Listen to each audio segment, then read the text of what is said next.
Hello and welcome back to the Movie Memo Recaps. Today we are going to recap a 2021 movie titled My Son. Please be advised that there will be spoilers ahead. In the opening scene, we are introduced to Edmund Murray, driving through the night into Scotland's hills. He received a call that his son, Ethan, had gone missing from a sleepaway camp. He comes and embraces his ex-wife, Joan, who is watching divers scour the lake for the missing youngster. Edmund accompanies her to the cottage she has leased nearby. They dispute and blame one another for what transpired. They meet Inspector Roy, and both Joan and Edmund express their desire to participate in the search. Volunteers travel the grid across the forest while screaming for Ethan's name. The precinct instructs Edmund to report for his police interrogation at 3 p.m. According to Roy, camp staffers last checked on Ethan at 1 a.m. Roy questions him about his visits to the Middle East and other combat zones. Edmund evades the question. He appears to be participating in some sort of hidden activity. Instead, he tells Roy that he inspects oil fields and travels regularly outside of the nation. Roy inquires about the riskiness of his job, to which he affirmatively responds. Often, he encounters dire circumstances, like the kidnapping of a co-worker and the subsequent payment of a ransom. Roy fears that his perilous line of work has resulted in his son's disappearance. The police are requesting his cell phone so they can search his contacts. He hesitates to surrender it, arguing that it goes against his employer's policy. However, he is willing to sacrifice everything in order to find his son. Edmund feels bad for not being present in his son's life as often as he would want, but Ethan needs stability, so he cannot accompany him. Roy asks when he last saw his son, and he says it was Christmas, nearly 6 months ago, over Skype. Edmund walks to Joan's cabin, but she's asleep. He speaks with her lover, Frank. Frank doesn't appear to be taking the missing child situation too seriously, and he's even given Joan his sleeping pill so she can relax. Frank is delighted about the land he acquired and intends to build a house for himself and Joan. He shows Edmund the blueprints. Edmund discovers that he has left Ethan's bedroom unattended. He assumes Frank is involved and calls for Joan to get up. Frank tells him that he has been a better parent to his son than he has been, and Edmund takes offense and punches him in the face. Edmund then beats up Frank, taking out his emotions on him. After knocking Frank unconscious, Edmund phones Inspector Roy and tells him he has to come over because he believes Joan's boyfriend is implicated in Ethan's abduction. The police arrive and arrest Edmund. He goes to jail, while Frank goes to the hospital. Edmund persists in his belief that they are making a mistake. He insists that the police question Frank about what he did with his son the moment he awakens. Frank cools down in jail.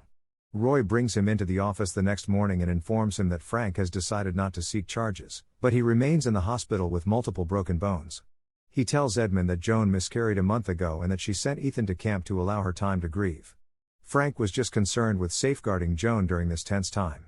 Roy tells him he's free to leave but cautions him not to get in his way. Edmund contacts the corporation and leaves a message for the Special Operations Director, stating that he was unable to check in because he had spent the night in jail. He rushes to Joan's rented cottage, where she is still asleep, and expresses his sorrow at her miscarriage. She expresses her outrage at his discovery. She informs him that Ethan never intended for her to have a child. Ethan hates Frank moving in and Edmund for doing nothing for him. She is outraged that he beat up Frank, and informs him that Frank is a good man who, unlike him, is always available when she needs help and would never injure Ethan. Edmund questions the veracity of this statement. Later, at the cabin, Roy knocks on Edmund's door, silences him, and asks for his phone. He conceals it in the microwave to evade detection. Roy informs him that he received a call from Glasgow, requiring him to drop the investigation. A few minutes later, he receives a call from the London administration informing him that they would handle the situation. Roy's involvement is beyond his capabilities. Whatever Edmund's job entails, it requires him to interact with others who are higher in rank. He informs him that he is on his own.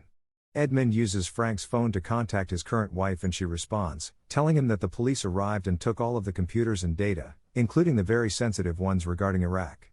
She instructs him not to call back. Edmund peruses Frank's phone, observing the recordings he made of Ethan and Joan in the weeks preceding their arrival at the campground. He observes that the same vehicle frequently appears in the background of these videos. Someone has been watching them, perhaps waiting for an opportunity to kidnap Ethan. He pays Joan a visit and shows her the footage of the Jeep. She is suspicious, however, and believes it may simply be another parent's car. He suggests that she reach out to her brother, who is employed in the insurance industry and can potentially provide the license and address of the car's owner. Soon after, they discover that the car belongs to Mr. William O'Connor, and they know where to locate him. Since the police cannot intervene, it is up to them to save their son. Edmund drives to Mr. O'Connor's secluded place. He arrives and parks his car far away so he can sneak up on the home. It looks to have been unoccupied and abandoned long ago. When a car arrives, he begins rummaging through the home, which is pretty unclean and disorganized. Not long after, the vehicle arrives and it's the same vehicle that was featured in the videos. He grabs a pry bar and attacks the man, successfully knocking him over. He ties O'Connor up on a pole inside the building, where there are several torture devices. When Edmund continually asks where his kid is, the guy is incredibly convincing, claiming that he has no idea what he is talking about. Edmund has a suspicion he is lying. He starts using harsh methods and persuasion, but the man persists. Edmund becomes enraged, but when he senses that the man is about to turn him into bacon, he breaks down and informs Edmund that he has handed his son off at Dunmore Lodge. O'Connor explains that his job is to spy on the youngsters, then choose the ones that his high-paying customers would like and abduct. He proudly informs Edmund that he doesn't touch kids and merely stands outside schools snapping photographs. The touching is up to others. Edmund, furious with the man, strikes him once more with the torch before retreating outside to weep. He travels to the Dunmore Lodge and parks at the foot of the mountain. It appears that the hike to get there is somewhat long.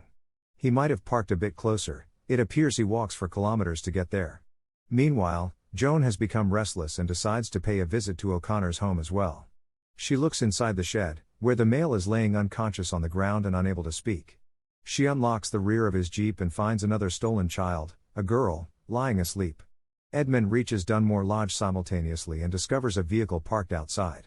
He deflates a tire so they can't escape, then examines the interior. This place appears to have been abandoned for quite some time. He hears a toilet flush and follows its sound. There are 3 males, and Stephen is the commander. They are talking about how O'Connor should have already come with the kidnapped girl and not answering the phone. Suspecting, the cops might have apprehended him. They decide to leave with the youngster and deliver him to their customers. When they reach their car, they see a flat tire. Stephen orders one to fix the tire, as they wait with the child inside. Edmund is devising a strategy to rescue the youngster while remaining alive. They are keeping Ethan asleep with anesthetic gas. Edmund creeps up on one of them, knocking him out. After he's finished replacing the tire, he pulls him inside and snatches his keys. Their leader attempts to investigate the prolonged delay of fixing the car. Meanwhile, Edmund texts Joan, indicating that he has discovered Ethan and she should notify Inspector Roy. Their leader can't find his man, so they telephone him, and Edmund answers. After he tells them that police is about to come so they have to abandon the child and leave, the kidnapper defies the father. Both men are armed with firearms, and one of them patrols the house's hallways in search of Edmund. After dumping the girl off at the hospital, Joan comes to the resort and sneaks about looking for Ethan. In another scene, the kidnapper uses a flashlight but nevertheless fires guns into dark, empty rooms in the hopes of hitting Edmund. Edmund is thrilled when he finally discovers his son on a bed. He brings the sleeping kid to the exit. Meanwhile, the kidnapper realizes he inadvertently shot his buddy. Joan runs into Edmund and Ethan near the entrance where the kidnapper's car awaits. They drive away, but the kidnapper pursues them on foot and shoots at them. Edmund is shot but continues to drive. He passes out, and the car goes off the road. He is unconscious, and Joan attempts to rouse him but fails. She lifts Ethan out of the car as footsteps approach. Inspector Roy has arrived to help them. Visions of him spending time with his family emerge on the screen. The next scene shows Ethan, Joan, and Edmund flying a remote helicopter drone that his father gave him for his birthday. So this is not a flashback, but rather a flash forward. Edmund was brought to the hospital and he recovered. Everyone is really delighted. Roy yells out to Edmund that it is time to leave. Edmund's visit was merely a formality, as his detention stemmed from the crimes he committed during his kid rescue and the clandestine operations he carried out for the firm. He departs in the company of Roy, who cautions him about the disruption of the human trafficking network and the impending arrests. Roy claims this will benefit him. The judge may consider it while determining his punishment. After all, Edmund is a hero who was simply trying to keep his son safe. He went a bit overboard.